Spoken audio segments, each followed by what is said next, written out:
Hello and welcome back to our channel. So today in this video we are going to discuss about how to invoice clients in FreshBooks. So without wasting much of our time, let's get straight into the video. So first of all, you need to log in into your FreshBooks. Go to freshbooks.com and log in into your account.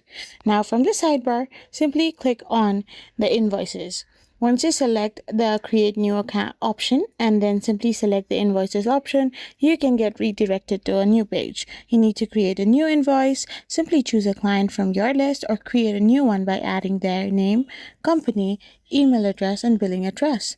After doing this, you need to add invoice details like your invoice number, invoice date and due date, and currency.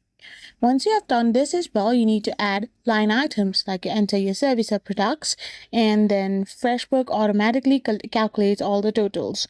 After this, you need to customize the invoice if you want to. This is completely optional, and simply save the bill and send it.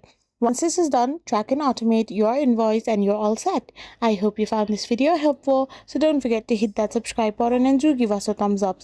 We will be back again with more informative videos. Thank you for watching.